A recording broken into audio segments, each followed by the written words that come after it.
I need a haircut. I think I'm going to get one today. I did a video that I thought was pretty good, and it didn't get saved a week or so ago. Um, Made it through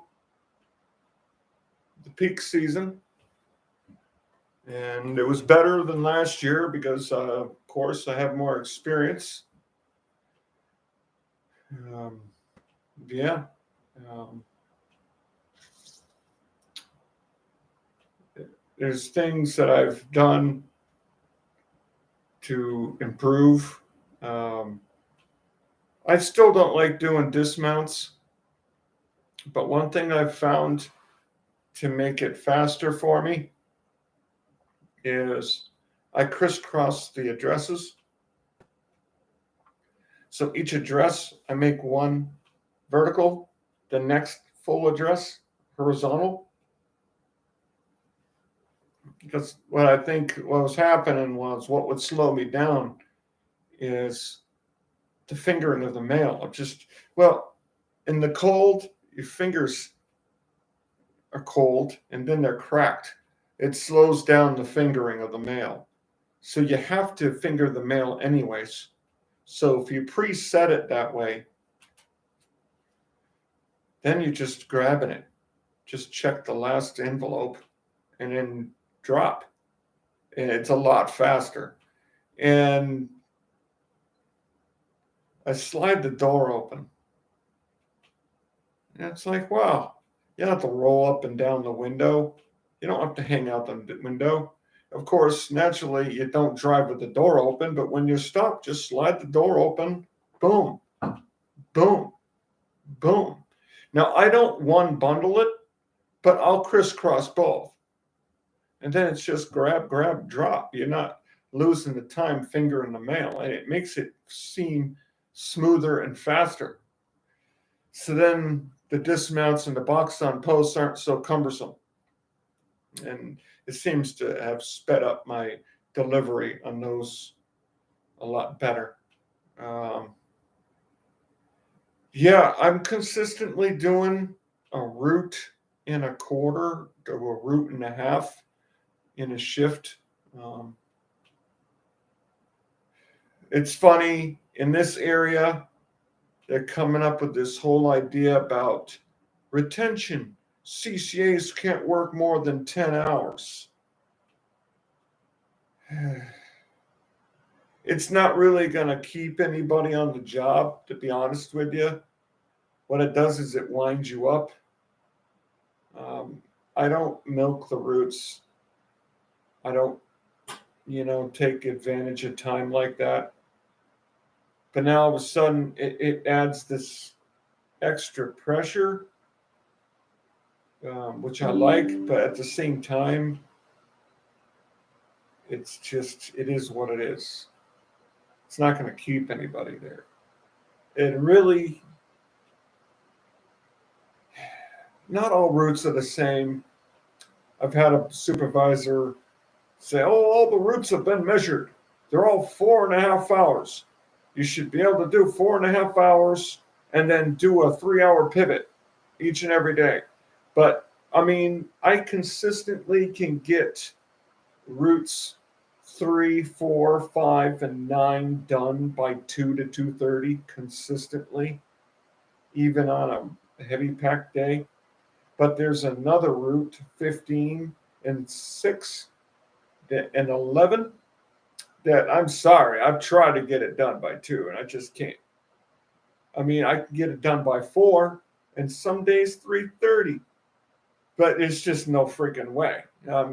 This one route 15 yesterday, 6.5 trays of DPS, 180 packages. It's like, what the hell? The average route in the office will have 100 and then 3 trays on a heavy day. This route, 6.5. I just don't like the cluster boxes. There's this one huge apartment complex. It has like 50 slots per cluster box, and there's like 8 of them. It's cumbersome. A full, tight tray of DPS for it and like 30 packages.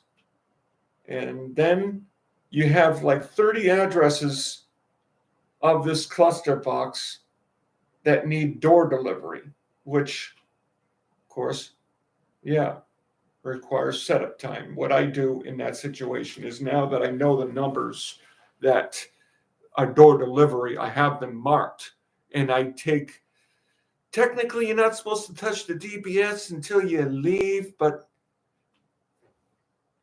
it's cumbersome. So what I'll do is I'll take the DPS if the boss isn't going to yell, and he hasn't, and I'll take out those numbers from the DPS and pull them aside. So the cluster box is roughly around the 200 mark of the cluster box, and then it goes up to like 300. So up until the cluster box, I'm delivering those door deliveries, including the big packages, up to 200.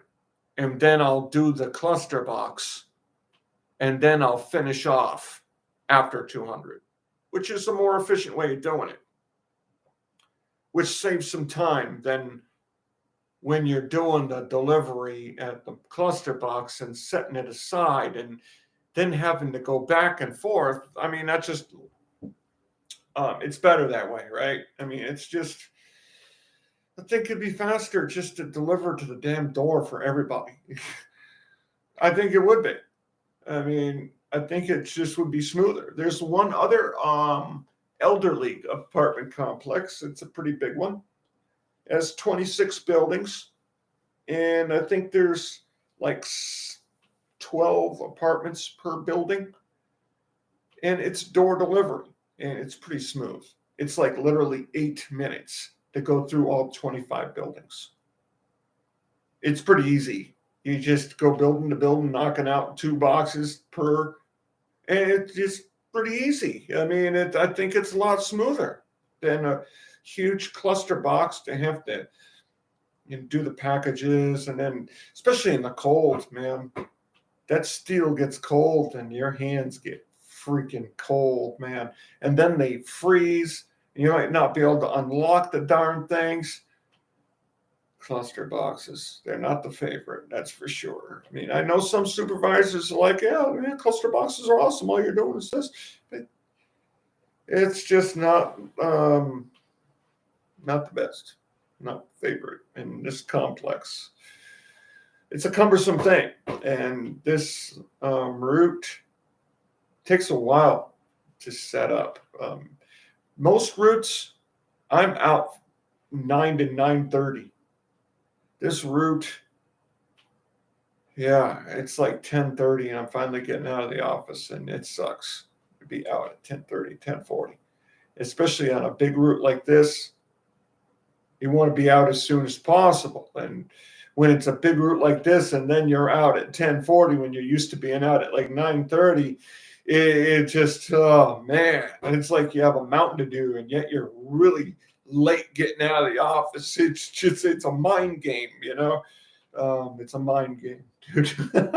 It's just like, damn, you get that feeling where you're late already and you haven't even started the day. It's just a terrible feeling. When you're out early, you feel good. You're like, yeah, I'm out early today. You feel good. You feel on a roll. You know what I mean? So yeah, getting out of the office. But some routes, they have a ton of spurs. 6 trays of spurs, 3 trays of flats, and 6.5 trays of DPS. What the hell, man? It's crazy. And this one complex had one full tight tray of DPS by itself. It's insane. So when I was told, oh, the routes are measured the same, I mean, that route definitely, clearly is not the same. One of the best carriers in the office does that route. And when she takes vacation, it's noticed. So hands down, she gets done often, sometimes at 5:30. So, and sometimes later. So when she's done at that time, you know what I mean? She's like the best carrier. It's like, I think she's 69 years old, been doing it forever. She's like a master pro. You know what I mean? She knows what she's doing. And she's out of the office often at 10:30. So, I mean, when she's been on that route for decades and she's like the best in the office and she's out of the office at 10:30, and you get out around that time, I mean, obviously, you know, they say don't compare yourself. And yeah, I understand that. But, you know, in that perspective, you can compare yourself to someone who is that veteran, who's that good at the job, and cut yourself some slack, you know. But not all routes are the same. Yeah, consistently, I can do a lot of those routes and be done by 2. So most of the routes, yeah, I can see that. But so they come up with this 10-hour time limit geared for CCAs because of retention. But really, it's a psychological tactic because they truly expect you to be able to get a route done in a piece within your shift. But they don't want to break it to you that way. So they break it down to you like, we care that you don't want to quit. So you have to be back and off the clock by 6:30. Now, on a typical day, that's reasonable. But some days, like in my office, when there's people out sick, a lot of them, and you got a hefty piece. And of course, you got 6.5 trays and you got 180 packages. You jam packed your truck, and then you got a 2-hour piece after that. I mean, that's literally, you know, a little bit more than 10 hours worth of work. And I'm not a scammer. I don't milk the routes. I put in honest effort. And then you have this 10-hour time limit. And you know, honestly, that's like 11 hours, maybe even 12. It adds a psychological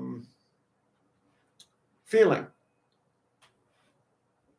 They're trying to gear up your productivity. That's what they're trying to do.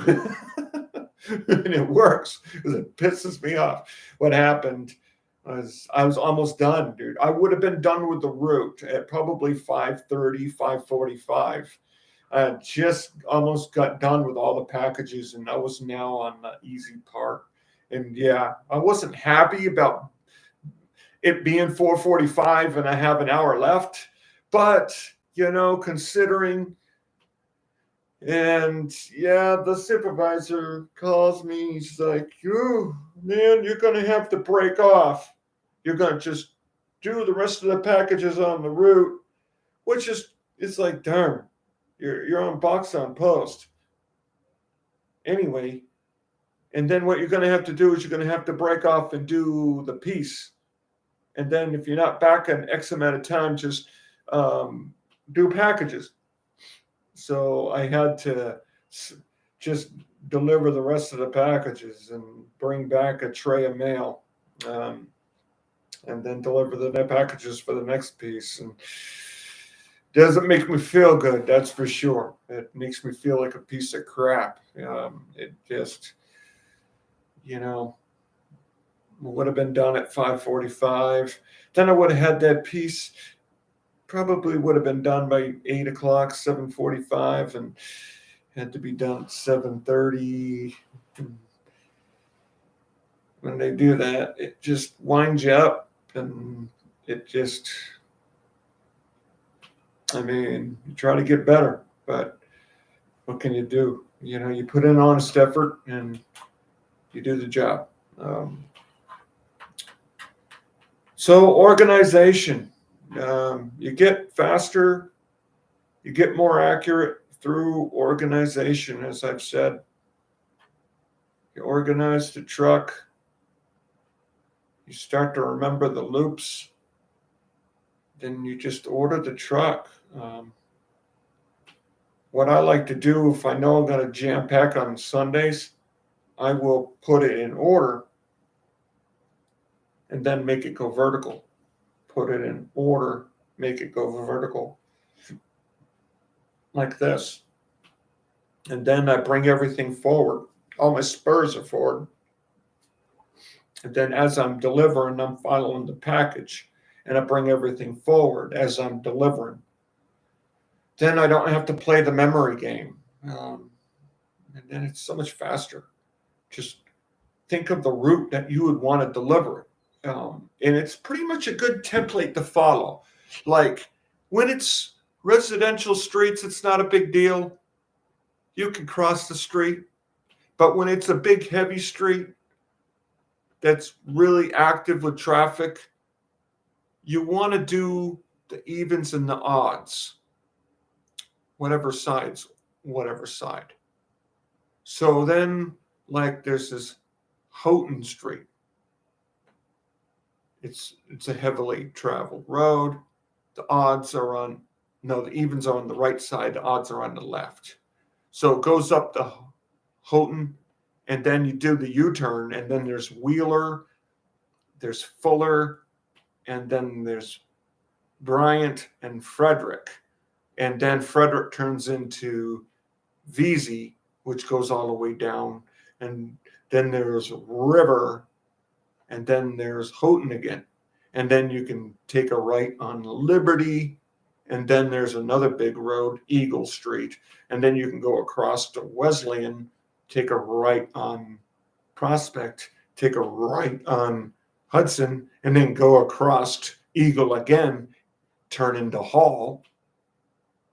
And then there's North Holden that turns into Hospital, which then connects again to Eagle.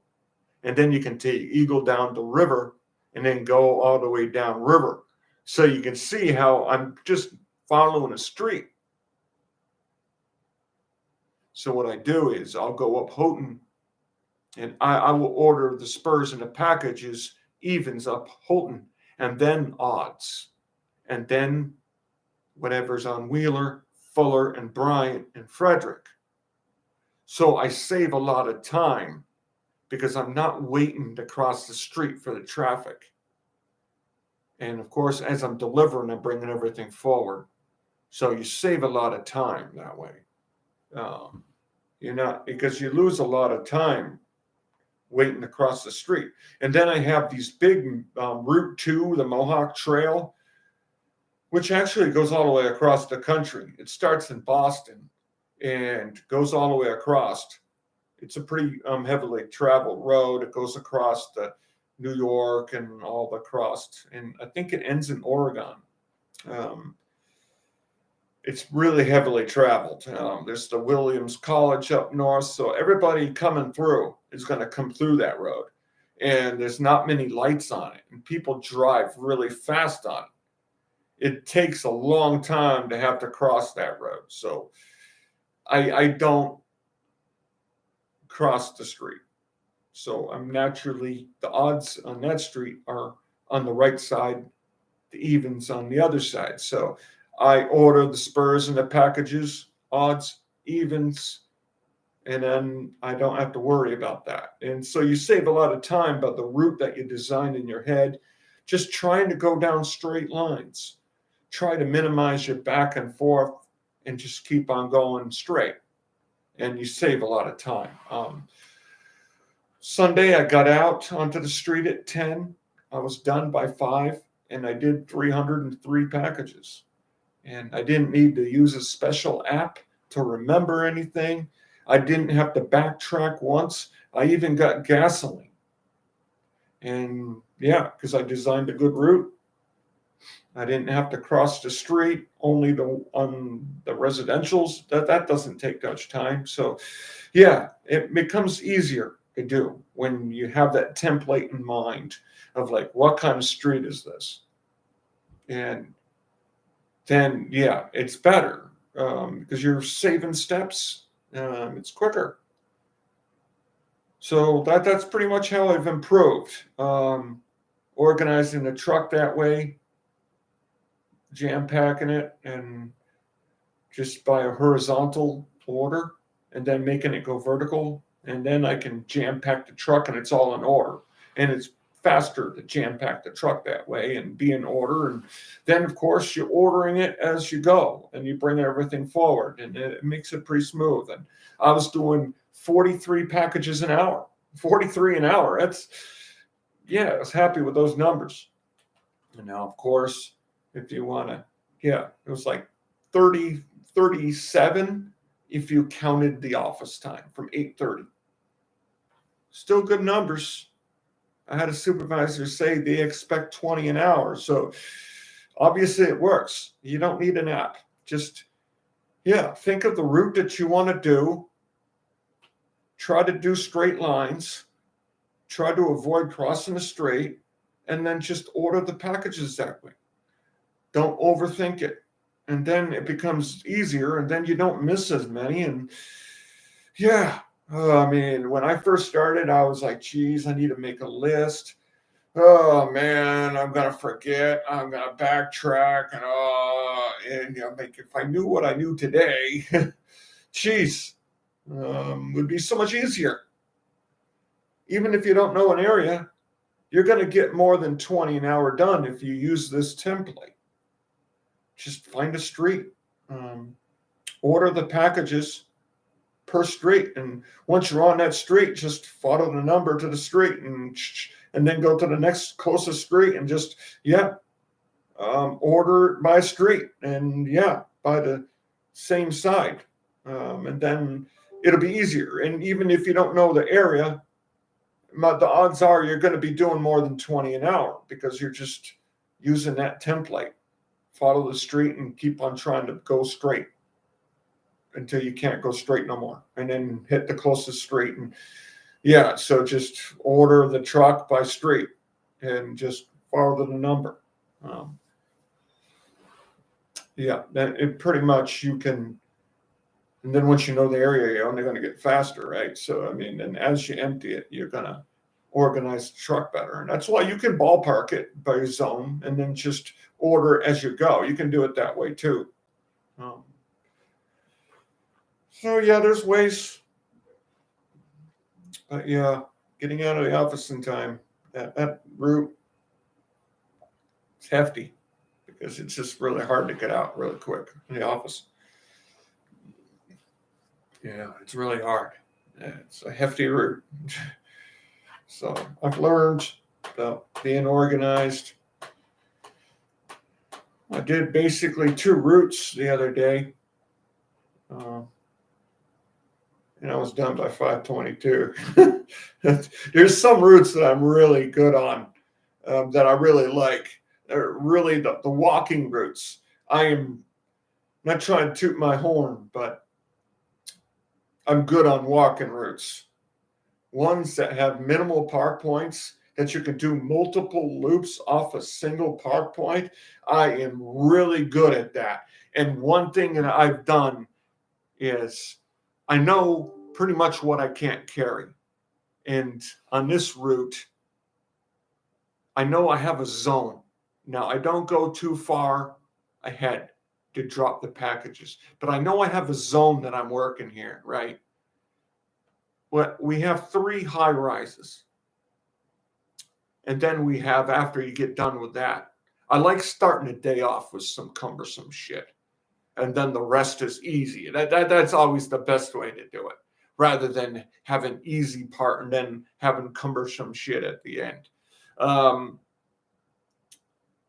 There's Chestnut, there's Spring, Chestnut, and Church. Okay. Boom, boom, and then boom. And then the next part is an extension of Church, South, and then Washington. And then the next part is Willow, Elmwood, Porter. And then the next part is Ashland, Hoosick,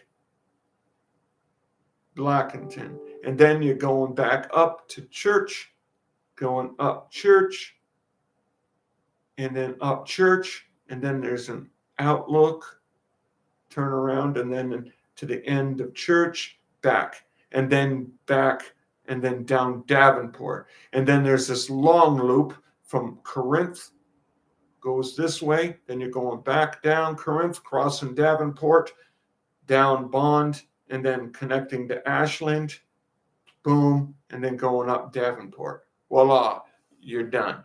So there's one park point at Spring that you do the Spring to Chestnut and the Church loops from that one park point. So I treat that as a zone. And also there's South that's across from the high rise at 45 Spring. So I have a bunch of packages there. I can't carry them. So what I'll do before I walk those loops is I will knock out that South, because I know it's where I live, and the neighbor loves ordering a ton of packages. So I'll knock out all them packages. Boom, I'll knock out all of South because it's pretty a heavy packaged street. And then I will go back down Washington, knock out those big packages. Then I'm back on Spring. I go up Chestnut because that's kind of an awkward spot. And then I'll knock out that Church. Okay, I got that whole zone taken care of. Maybe takes 10 minutes. And I just dropped like 20 boxes, right? Now I can carry all 3 loops with me. I can have my DPS maybe in my satchel. I'll be able to carry all of that area, knock it all out, and then move on to the next. It makes it smooth. I have my spurs and my DPS in my satchel.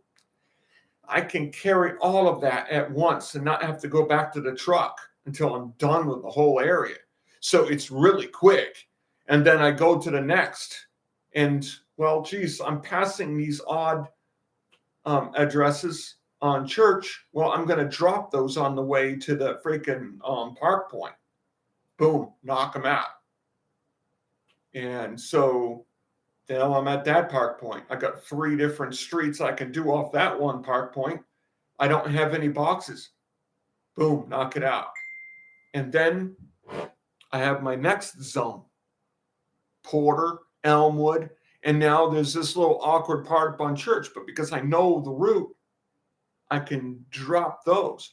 Now, sometimes you have an address. Well, I don't want to go there twice, but I have 2 boxes. Okay, I'll fish out the mail for those 2 addresses.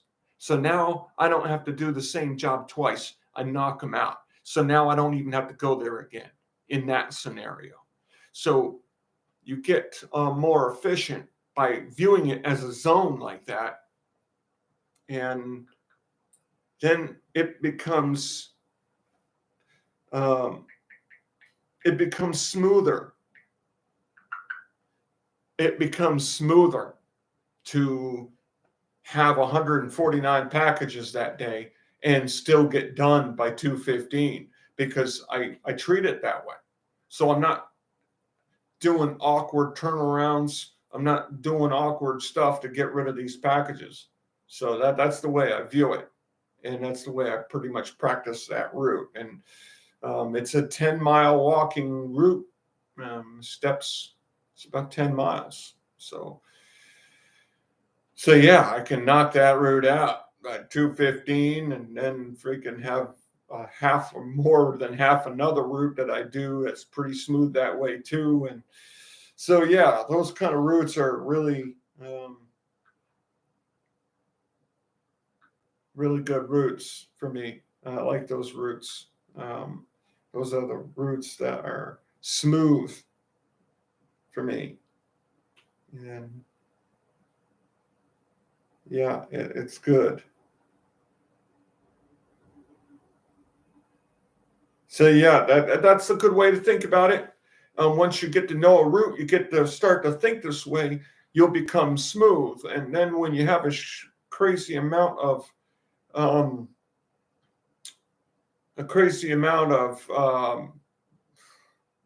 packages, it's not a big deal. You can load the truck faster because you know the route. So loading becomes quicker, casing becomes quicker. You're just smooth. it's not a daunting task when you have a hefty day because you just know the route. 15, that route, I'm not on it much. So that adds to the pressure when you're not on a route that often. But when you get on a route often, then it becomes easier for you because you know it now. Like even 15 has become easier because I've been doing pieces on it. So now I know the order of the boxes. So, and that's one thing I hate Spectrum for, man. I swear to God, they freaking have a computer program that's just assuming numbers. Because I'm on Box on Post and Spectrum has these numbers that don't exist. And if you're not aware of the route that well, you're going to trust that the next address that you see is a box. So when Spectrum is like wrong on so many of these numbers that don't exist, it really can throw you off because you know what I mean? It's just, it really freaking throw you for a loop if you're not careful. I mean, it didn't, because yeah, it's stupid. And I swear they have a freaking computer program just spitting out numbers. It's just sending out mail. So, I mean, it's less of a big deal when you're walking the route. But yeah, when you're, yeah, it's just, I don't know. It is what it is. Spectrum. Their internet's good though. I don't have a problem with my internet here. I know in the past when I was in Nebraska, when I moved, they were really quick about giving me a refund back. I appreciated that. So I don't have, a problem with Spectrum personally. But yeah, man, they're mail. So much undeliverable mail from Spectrum. Man, Spectrum. They don't give up. No. But that's how the post office makes their money. So it is what it is. So that's how I've gotten better. You get into the realm. I like moving around. Today's cheat day. I'm not going to try to overdo it, but yeah. But I'm down to, before today, 169 pounds. So I'm not cheating every day, but you got to take care of yourself. Oh, yeah. I'm not sponsored, but I'm telling you, man, these freaking, I went to Dick's and I saw these shoes, these Columbia shoes, lightweight. And I'm telling you, they're warm with my merino wool socks.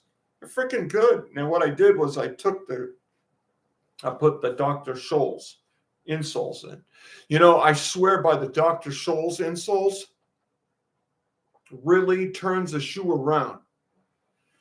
I got the gel insoles from Dr. Scholl's, made for heavy people. And it really, yeah, it says it reduces impact by 30%, and I don't doubt it. It really makes your walking all day really comfortable, really makes a difference. And I think it makes a difference about developing blisters, because I don't have blisters anymore. And I think because of the softness of the insole, which makes it a little bit more cushioned when you walk, and having a more fitting shoe. And these are a little bit wider here, which then is a little bit better because I have a corn on the side of my toe. You're just a little too snug on the sides. Makes a world of difference. So I'm walking around in those with warm feet and not having to wear extra pairs of socks. I just have the merino wool sock on, and so I'm lighter. I bought a North Face coat, and I put my Frogger coat over it so I protect the coat, because you know how the mail truck's going to rip your clothing. You got to watch out for that. There's all these things, the metal on the side that you can catch on, and you'll rip your coats on these trucks. I got these expensive boots that I don't wear every day. I've these ice bugs, and I put beeswax on them. They're guaranteed waterproof, and the company sells with options of water resistant and waterproof, which I'm a fan of because, yeah, these Timberlands are good. They last. They don't rip apart. I've seen the Postal shoes. They're ripped at the sole here. People are walking around with their freaking flip-flop freaking soles. These Timberlands don't do that. I've worn these consistently. I've worn out the tread, but they last a long time.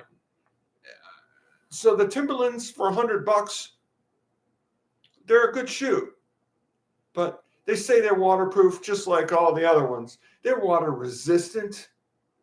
Sometimes you're out there and there's slush conditions and it's a freaking river out there. I mean, you're wearing leather, you're going to get your feet soaked. And I was out on a rainy day with these, and my feet were dry at the end of the day in soaked, melted snow conditions. It makes a world of difference when you're out there and I see my fellow carriers with their leather shoes rated as waterproof, and they got so soaked, soggy feet. And I got dry feet with these things. It makes a world of difference. And the tread is pretty good. And I'm not really sliding around. It makes a world of difference when you're out there in the conditions when you have dry feet. I'm telling you, it's a world of difference. Yesterday it was cold. And I have these hunting gloves. I should just cut the mitten part off. It leaves my fingers bare, but it makes a difference because I can finger the mail, but I'm telling you, the hands. But yeah, these have the carbide tips. So not lighter weight. They don't make your feet clobber around. They're made of wool on the inside, so they're made for like freaking really cold weather. So yeah, walking around on the ice because some routes are really horrible here. You got a lot of leaky water here, so it's like an ice rink, and it's on a hill, and it's ice, dude. You're gonna need the cleats. So having these, yeah, will be good, man. My feet will be nice and toasty with these freaking badass freaking cleats here, man. These things are going to be, I can't wait for the ice to happen again because I want to wear these things, you know what I mean? So I have plenty of footwear. It makes a world difference. The thermals. I got my thermals on. Makes a world of difference when you're out there. And yeah, my North Face coat I bought is really nice. It has the liner in it. So I'm not wearing 4 coats anymore, so I'm lighter weight. Feels better. And you're out there and you're pretty warm. And so therefore you can handle it. Yeah, the insoles that come with shoes just don't last. Like with the Columbias here, you can see my footprint already. And they're starting to get sore. So I just I get the Dr. Scholl's insoles and they last. But yeah, the insoles that come with the shoes, they suck for some reason. But yeah. I got plenty of footwear. Got 2 pair of the Timberlands. And then I got the ice. And then I also have these things and jigs. Freaking hardcore freaking ice right here, buddy. I'm ready for freaking Mount Everest, man. If I can deliver a freaking mail in Alaska with these things, dude. Oh yeah, these things are badass. These things will freaking, they're good. So I'm geared up. But I don't like the cold. I don't like this weather. It's not fun. I can't wait for spring, the summertime. I love the heat. The freaking heat. I love the heat. I love being out in shorts and a t-shirt. It just, you're light out there. You're walking around. You're feeling good. You know what I mean? The days are already. I can tell the days are getting longer already, and that's good. One thing that I do like is I've been finishing routes during the peak season. So yeah, I have this headband light lamp that works pretty good. So yeah, it's good. The job is what it is. It is what you make it. Just put in honest effort. Don't get bought into the fucking psych games of the 10-hour. Pretty much the truth is they're looking at the numbers. They think CCAs suck. So they want you to get done by 10 hours. But they tell you it's all about retention. Different offices have different work, though. There's a consistent issue with attendance. So you have consistent issues with having pieces given to you. And when you're splitting multiple routes in a small office, you're going to have a lot of pieces to do on top. And then you might encounter 11 hours to 12 hours worth of work. And you know what I mean? It happens. It's a whole different story if all the routes are covered. And then, yeah, you're out by freaking, yeah. Then you're losing money, because you'd be done even on a heavy day. You'd be done by 4. And then you're done, even on paper day. You're done. So, yeah, pieces equal money. When you're doing a piece, that's money earned. That's the way I feel it. It's money. I got to pay the bills. I'm paying back my loan that I got from the EIDL thing, and yeah, got to make that freaking money. So I hope you guys are doing well, and thank you for the people that watch this, and the people that have subscribed. If there are any questions, just ask. I'll give you. I'm pretty much a vlogger type, but I try to give advice that I've used to get better, because I virtually did 2 routes the other day by 5:22, and I took a lunch break. Well, I didn't eat lunch. When you live on the route, I drank some coffee for like 15 minutes. It's nothing like, I like using my own bathroom and making your own coffee. It's better coffee. I've been using the Cafe Bustelo, and that stuff is good. And it's just better coffee than you buy at the store. So being able to stop by your house on lunch and make a cup of, man, I ate cake and ice cream last night and paying the price today. Yeah, it's just better. Having your own coffee. I have a Ninja coffee maker and the rich mode. I think it makes stronger coffee. It's good. So yeah, and I don't know. It's routes that there's not many routes that I don't like at the office, but there's just only like 2 that I don't really care for, and I'm never on them, so I'm lucked out. So pretty much the advice I give is what I've done, what I've learned. Going too far ahead to drop packages doesn't work. During a peak season, they do that, and it only saves you time if you're delivering packages before the mail's ready.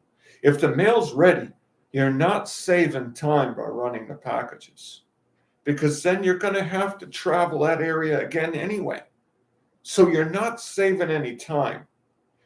The only time you're saving is when you work in that area and you can't carry it. But if you're going to work that area of packages and then go back, load, and then work that area again, you're doing the same job twice. You're not really saving time. So the only time you're saving time is if the mail's not ready and now you can run the packages. Then you're saving time. But if the mail's ready, you might as well take out the mail. Don't do the same job twice. That's why in some drops, I will fish out the mail. Because, hey, then I don't have to go back there again. And I have packages there. Okay, then you're saving time, consolidating your work. I've learned that from experience. Sometimes something that feels more comfortable isn't actually faster. So, yeah, I've learned those mistakes. You want to set yourself up good, but you don't want to lose your time setting yourself up good. So that's what I've learned. Have a good office day, then you're going to have a good street day. You don't have a good office day, you're going to have maybe a more of a cumbersome office day. So I'm a big fan of organizing your stuff at the beginning of the day and going out there and then being smooth. Like what I like to do is I know all the holds and all the stuff that's undeliverable. Beginning of the day, I'll take all that stuff out of the DPS. And then I will flip the first loop vertical. And then when I'm out there, pretty much everything is deliverable. I don't have to really process anything because I've pre-processed it. Then I'm bringing back less mail to clean up. It's just a smoother day because then you're not having to use your tray. I like having a tray. The first is stuff I've missed, holds and certifieds. The second column is missorts. The third would be like questionables. The fourth would be vacants.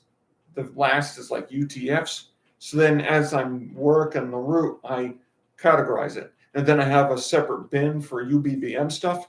Then it makes everything quicker because really something that can slow you down on office time is cleaning up the mail. So then if you don't have to clean up much, then you're going to be faster hitting the street. So yeah, that's the method for that. For me, I like doing that because then it's smooth. Everything, you just grab and go. You park, grab, and then you're on the street like within 30 seconds because you don't have to do anything here. You organized everything. You got your spurs here, grab that, boom, boom, grab the DPS and the flats, boom, you're out. That quick. So yeah, it makes your day quicker, smoother, and more comfortable. It really makes a world of difference. So I like to do that if I know I have time. If I don't have the time, and I won't do it. But if I know that I didn't have to clean much and I'm ahead of the game, I'll take advantage of that, and I'll pre-process the tray and consolidate the DPS into smaller. Sometimes they'll put like a half a tray and half, and you can consolidate it, and then you have less stuff, and it makes it smooth, makes it more comfortable for you, yeah, and pretty much everything's like deliverable, freaking easy. Those are old tricks that I've learned to make my day smooth. And the dismount sections, I crisscross. Makes a world of difference. I can fly now through it. It makes a world of difference, I'm telling you. It's like, woo, should have been doing that all along. It's easy. Makes it better. Makes a world of difference. So it's not bad. And I hope that you guys have a good day. Thank you.